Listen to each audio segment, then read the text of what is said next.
ಪತಿದೇವರೇ ನಿಮ್ಮ ಪಾದಕ್ಕೆ ವಂದನೆಗಳು. ದೂರ ಸ್ವರದಿಂದ ಮಾತನಾಡುವಂತವಳ ಏನು ರೇಣುಕಾ, ನಾನು ಕೊಟ್ಟಿರುವ ಶಾಪದಿಂದ ಮುಕ್ತರಾಗಿ ಮರಳಿ ಬಂದು ನನ್ನ ಬಳಿ ಕ್ಷಮೆ ಕೇಳಟ್ಟು ಹದ್ದು ಮೀರಿದೆಯೇ? ಅಂಗ ಪೂಜೆ ಮಾಡುವಳನ್ನು ಕಂಡೆ, ನಿಂಗ ಪೂಜೆ ಮಾಡುವಳನ್ನು ಒಬ್ಬಳನ್ನು ನಾ ಕಾಣೆ. ಕಾಮೆ ಚಲಿಸುವಳನ್ನು ಕಂಡೆ, ನಿಷ್ಕಾಮ್ಯ ನಿರಿತಳನ್ನು ಒಬ್ಬಳನ್ನು ನಾ ಕಾಣೆ. ಗಂಡನ ಮಾನವನ್ನು ಕಳೆದು ಹಾನಿ ಮಾಡಿಕೊಂಡವರಿಗೆ ಸೋಮನ ಜನ್ಮದಲ್ಲಿ ಹುಟ್ಟಿ ಬಂದವನು ರೇಣುಕಾ. ನಿನ್ನ ರೋಗ ಎಲ್ಲಿ ನಿವಾರಣೆಯಾಗಿರ್ಬೋದು, ಅಲ್ಲಿಗೆ ಹೋಗುವಂತೊಳಗು ನನ್ನನ್ನು ಮುಟ್ಟಬೇಡ. ಪತಿ ದೇವರೇ, ಪಾಪ ಅವತಾರಾಗಿ ಬಂದಿರುವನು.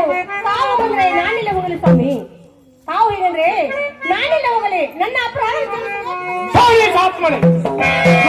ಸರಿಯಂತ ಮಾತನಾಡುವಂತವಳಾಗು ರೇಣುಕಾ. ಹೆಣ್ಣು ಮಕ್ಕಳಂದ್ರೆ ಹೇಗಿರಬೇಕು ಪತಿ ದೇವರೇ? ಹೇಳುವೆನು ಕೇಳು. ಕಾರ್ಯದಲ್ಲಿ ಮಂತ್ರಿ ಹಾಗೆ ಇರಬೇಕು, ಮನೆ ಕೆಲಸ ಮಾಡುವಾಗ ದಾಸಿ ಸಮಾನಳಾಗಿರಬೇಕು,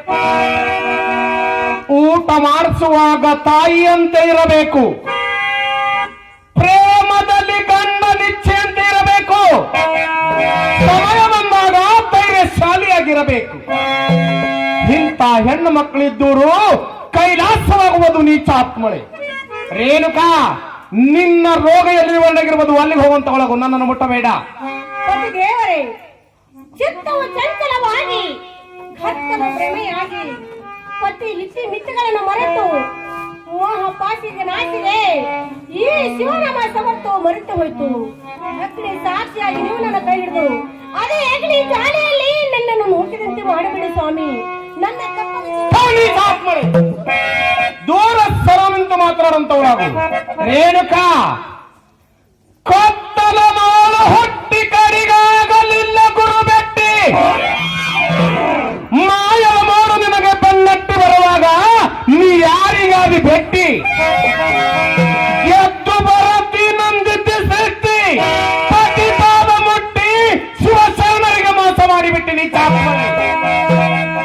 ಒಕ್ಕಲಿಲ್ಲದ ಊರು, ಬೆಳಕೆ ಇಲ್ಲದ ನೀರು, ಕೊಳತ ನಾರುವ ತೆಂಗಿನಕಾಯಿ ಎಂದಾದರೂ ಮೋಕ್ಷಕ್ಕೆ ಹೊಂದುವುದರ ರೇಣುಕಾ.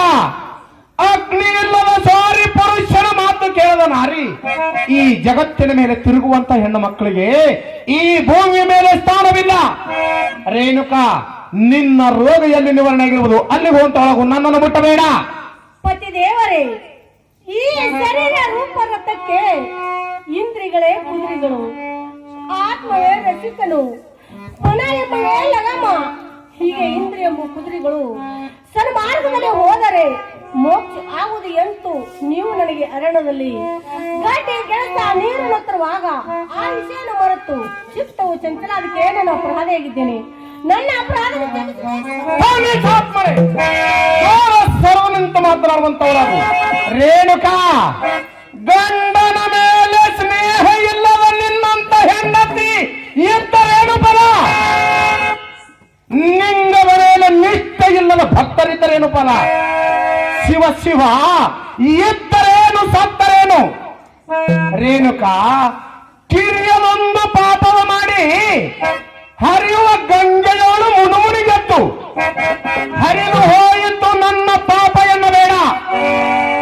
ಹರಿದು ಹೋಗಲಕ್ಕೆ ನಿನ್ನ ಮೇಲಿರುವ ಎರೆಮಣ್ಣವಲ್ಲ ರೇಣುಕಾ, ಹರಿದು ಹೋಗಿರುವುದು ನಿನ್ನ ಮೇಲಿರುವ ಎರೆಮಣ್ಣು ಹೊರತು ನೀ ಮಾಡಿರುವಂತ ಪಾಪವಲ್ಲ ರೇಣುಕಾ, ಪಾಪವಲ್ಲ. ರೇಣುಕಾ, ನಿನ್ನ ರೋಗ ಎಲ್ಲಿ ನಿವಾರಣೆಯಾಗಿರುವುದು, ಅಲ್ಲಿ ಹೋಗುವಂತವಳಾಗು ನನ್ನನ್ನು ಮುಟ್ಟಬೇಡ. ಪತಿ ದೇವರೇ, ಒಲೆ ಹತ್ತಿ ಉಳಿದರೆ ಉಳಿಯುವುದು ಜಗತ್ತು, ನೆಲ ಹತ್ತಿ ಉಳಿದರೆ ಉಳಗಾಲವಿಲ್ಲ. ಋಷಿ ಮುನಿಗಳು ಸತ್ಪುರುಷರು ತಮ್ಮ ಜ್ಞಾನಕ್ಕಾಗಿ ಜೀವನವನ್ನೇ ತ್ಯಜಿಸಿದ್ದಾರೆ. ಮರಗಳು ಫಲ ಕೊಡುತ್ತವೆ, ಪಶುಗಳು ಹಾಲು ಕೊಡ್ತವೆ. ಸತ್ಪುರುಷರು ತಮ್ಮ ಮಾತನ್ನು ಮನ್ನಿಸಿ ಪುನರುದ್ಧಾರ ಮಾಡ್ತಾರೆ. ಹಾಗೆ ತಪ್ಪಿತಳದ ನನ್ನನ್ನು ಕ್ಷಮಿಸಿದೆ. ದೂರ ಸರಿದು ನಿಂತು ಮಾತನಾಡುವಂತವಳಾಗು ರೇಣುಕಾ. ಸತ್ಯವಿಲ್ಲದ ಭಕ್ತಿ 1000 ವರ್ಷ ಮಾಡಿದರೇನು ಫಲ? ಸತ್ಯವಿಲ್ಲದ ಪೂಜ್ಯ 100 ಕಾಲ ಪೂಜಿಸಿದರೇನು ಫಲ? ಚಿತ್ತು ಸುತ್ತವಿಲ್ಲದ ಗುಡಿಯನ್ನು ಎಟ್ಟು ಸುತ್ತು ಸುತ್ತಿದರೇನು ಫಲ?